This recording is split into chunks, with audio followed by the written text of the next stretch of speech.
জাতীয় স্মৃতিসৌধে মহান মুক্তিযুদ্ধে বীর শহীদদের প্রতি শ্রদ্ধা জানিয়ে আনুষ্ঠানিক কার্যক্রম শুরু করল জাতীয় নাগরিক পার্টি এনসিপি।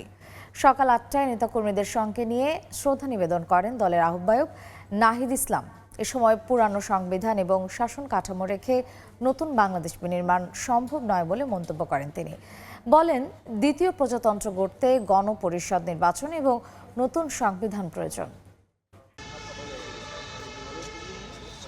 ভোরের আলো ফোটার সঙ্গে সঙ্গে সাভারে জাতীয় স্মৃতিসৌধে জড়ো হতে থাকেন জুলাই গণ অভ্যুত্থানের রাজপথে থাকা ছাত্র জনতা।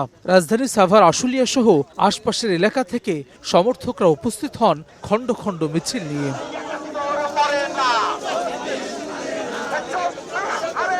৭১ মরে না ২৪ হারে না স্লোগানে মুখর হয় স্মৃতিসৌধ। সকাল ৮টায় নেতাকর্মীদের সঙ্গেই নিয়ে শ্রদ্ধা নিবেদন করেন তথ্য উপদেষ্টার দায়িত্ব ছেড়ে নবগঠিত জাতীয় নাগরিক পার্টির আহ্বায়কের দায়িত্ব নেওয়া নাহিদ ইসলাম, সদস্য সচিব আখতার হোসেন, মুখ্য সংগঠক সার্জিস আলম, হাসনাত আবদুল্লাহ সহ আহ্বায়ক কমিটির সদস্যরা। নেতারা বলেন, ৫৪ বছরেও অধরা থাকা স্বাধীনতার মূল মন্ত্র বাস্তবায়নে অঙ্গীকারবদ্ধ এনসিপি। স্বাধীনতার যে মূল মন্ত্র ছিল সাম্য, মানবিক মর্যাদা এবং সামাজিক সুবিচারের বাংলাদেশ, ৫৪ বছর ধরে তা অধরা থেকে গেছে। ডান বামের বাইনারির বিভাজনের মধ্যে না গিয়ে সত্যিকার অর্থে একটি মধ্যমপন্থী রাজনীতি বাংলাদেশে আমরা সূচনা করতে পারি, তেমন অঙ্গীকার আমাদের রয়েছে।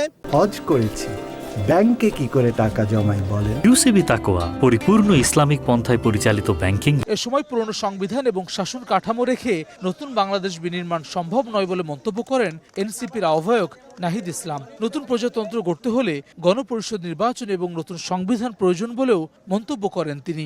পুরনো সংবিধান এবং পুরনো শাসন কাঠামো রেখে একটি নতুন বাংলাদেশ বিনির্মাণ সম্ভব নয়। কেবলমাত্র সরকার পরিবর্তন করেই প্রকৃত গণতন্ত্র বাস্তবায়ন সম্ভব নয়। একটি নতুন প্রজাতন্ত্র আমাদের গড়তে হবে এবং তার জন্য একটি নতুন সংবিধান এবং গণপরিষদ নির্বাচনের প্রয়োজন। সেই জায়গা থেকে আমরা সেকেন্ড রিপাবলিকের কথা বলেছি। জুলাই গণঅভ্যুত্থানে সংগঠিত যে গণহত্যা, সে গণহত্যার বিচার দ্রুত সময়ের মধ্যে কার্যকর দেখতে চাই এবং বিচারিক প্রক্রিয়ার মাধ্যমে আওয়ামী লীগের রাজনৈতিক ফয়সালা এই বাংলার মাটিতে করতে হবে। পরে নবগঠিত দলের নেতাদের শুভেচ্ছা জানান সাভারের ছাত্র জনতা। ২৪শে গণ অভ্যুত্থানের নেতৃত্ব দেওয়া শিক্ষার্থীদের নতুন রাজনৈতিক দলের কর্মসূচি শুরু হলো ৭১-এর বীর শহীদদের প্রতি শ্রদ্ধা জানিয়ে, যেখানে উপস্থিত ২৪শের গণ অভ্যুত্থানের রাজপথে থাকা ছাত্র জনতাও। তাদের প্রত্যাশা ৭১-এর চেতনা এবং ২৪শের আকাঙ্ক্ষা পূরণে কাজ করবে নতুন এই রাজনৈতিক দল। হাসান ওয়ালি, জাতীয় স্মৃতিসৌধ, সাভার, ঢাকা।